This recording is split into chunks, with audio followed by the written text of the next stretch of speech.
Hello children, welcome to Hindi class. Vacation തുടങ്ങിയല്ലോ. ഹിന്ദിയിൽ കുറച്ച് ബേസിക് കാര്യങ്ങൾ നമുക്ക് പഠിക്കാം. പുതിയ ക്ലാസ്സിലേക്ക് പോകുമ്പോൾ കുറച്ച് കാര്യങ്ങൾ, ഹിന്ദിയുടെ ബേസിക് കാര്യങ്ങൾ അറിഞ്ഞിരിക്കണം. മീമിനെ കുറിച്ച് പഠിക്കാം. മീം എന്ന് പറയുന്നത് എന്താണ് അർത്ഥം? മീമിൻ്റെ അർത്ഥം ഞാൻ എന്നാണ്. മീമിൻ്റെ അർത്ഥം എന്താണ്? ഞാൻ. ഇംഗ്ലീഷിൽ ഐ എന്ന് പറയും. മീം ചേർത്തിട്ട് എന്തൊക്കെ സെൻറ്റൻസ് നമുക്ക് എഴുതാൻ സാധിക്കും നോക്കാം. ഞാൻ പഠിക്കുന്നു എന്ന് പറയും. മീം പഠിത്താ ഹൂ. ഞാൻ എഴുതുന്നു. മീം ലിഖിത്താ ഹൂ. മീം ലിഖിത്താ ഹൂ. ഞാൻ നടക്കുന്നു ഇങ്ങനെ പറയും. മീം ചൽത്താ ഹൂ. മീം ചൽത്താ ഹൂ. വേറൊരു സെൻറ്റൻസ് നോക്കിക്കോളൂ. മീം പഠിത്തീ ഹൂ. ഇതും ശരിയാണ്. ഞാൻ പഠിക്കുന്നു എന്ന് പറയുന്നതിൽ മീം പഠിത്തീ ഹൂ. മീം ചൽത്തി ഹൂ. മീം ചൽത്തി ഹൂ. ഞാൻ നടക്കുന്നു. മീം ചൽത്തി ഹൂ.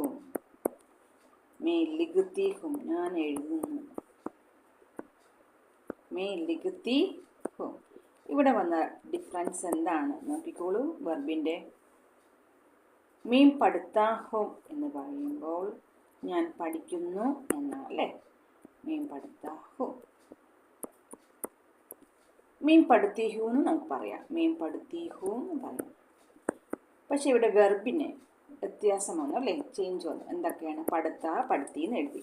എന്തുകൊണ്ടാണ് ഈ വെർബിന് മാറ്റം വന്നത്? പഠിത്താ. ഇവിടെ ഞാൻ പഠിത്തി എന്ന് എഴുതിയതിന് കാരണം എന്താണ്? ഈ മെയിൻ മീൻസ് സർവനാം.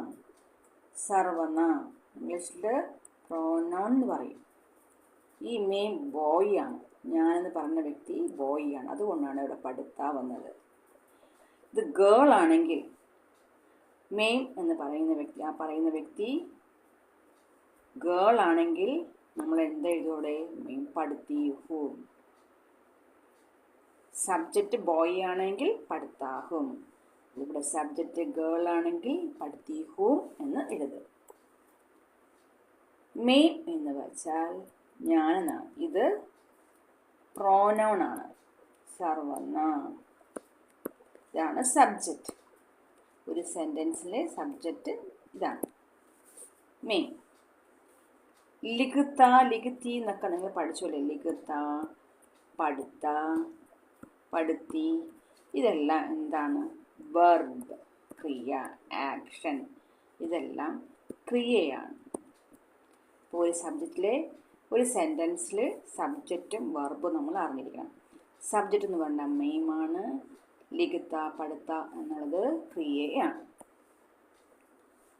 ഇനി ഒരു കാര്യം കൂടി നിങ്ങൾ മനസ്സിലാക്കണം. മെയിൻ വന്നു കഴിഞ്ഞാൽ, സെൻറ്റൻസിൻ്റെ ആദ്യം മെയിൻ വന്നു കഴിഞ്ഞാൽ ഹൂം ചേർത്തിട്ട് എഴുതാം. വർത്തമാനകാലത്തിൽ പ്രസൻറ്റ് ടെൻസിൽ എന്താണ്? വർത്തമാനകാലത്തിൽ മെയിൻ സെൻറ്റൻസിൻ്റെ ആദ്യം വന്നു കഴിഞ്ഞാൽ ഹൂം ചേർത്തിട്ട് എഴുതാവും. ഇതുപോലെ നിങ്ങൾ ധാരാളം സെൻറ്റൻസ് എഴുതി പഠിക്കുക. ചെയ്യുക എന്നുള്ള എന്താണ് മീനിങ്? കാർ, കർത്ത, കർത്തി. ഡു ചെയ്യുക, കർത്ത, കർത്തി. വേറൊരു സെൻറ്റൻസ് നിങ്ങൾ പറയൂ. ബൈറ്റ്, സിറ്റ്, ബൈത്ത, ബൈത്തി. ഇതെല്ലാം പ്രസന്റ് ടെൻസ് ആണ്. മീം കാം കർത്താ ഹും, മീം കാം കർത്തി ഹും, മീം ബൈത്താ ഹും, മീം ബൈത്തി ഹും. വാക്ക്, വാക്കിൻ്റെ അർത്ഥം എന്താണ്? ചൽ, ചൽത്ത, ചൽത്തി. ഇതുപോലെ ധാരാളം സെൻറ്റൻസ് സ്വയം ചെയ്ത് പഠിക്കുക. മീം ഹിന്ദി പഠിത്താ ഹൂം. ഞാൻ ഹിന്ദി പഠിക്കുന്നു. അതിന് ഹിന്ദി പഠിത്തി ഹൂം എന്ന് എഴുതാം. മേ ഹിന്ദി പഠിത്തി ഹൂം എന്ന് എഴുതാം. ഒരു ഗേൾ പറയും മേ ഹിന്ദി പഠിത്തി ഹൂം. ബോയ് പറയും മേ ഹിന്ദി പഠിത്താ ഹും. ഇവിടെ ഏതൊക്കെയാണ് സബ്ജക്റ്റ് നോക്കാം. സബ്ജക്റ്റ് ഏതാണ്? കർത്താവ് ആരാണ്? മെയിം. മെയിമാണ് സബ്ജക്റ്റ്. അതിനെ ഹിന്ദിയിൽ കർത്ത എന്ന് പറയും. ഇനി ഹിന്ദി എന്ന് പറയുന്നത് എന്താണ്? ഇവിടെ ഹിന്ദി എന്ന് പറയുന്നത് ഒബ്ജക്റ്റാണ്.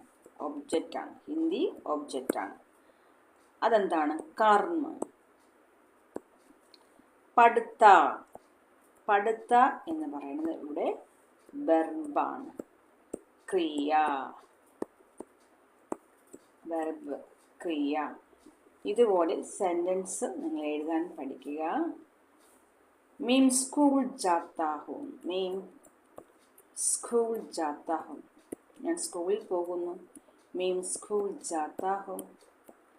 ഇത് പ്രസന്റ് ടെൻസാണ്. അത് ഗേൾ എങ്ങനെ പറയും? മീൻ സ്കൂൾ ജാത്തി ഹൂം.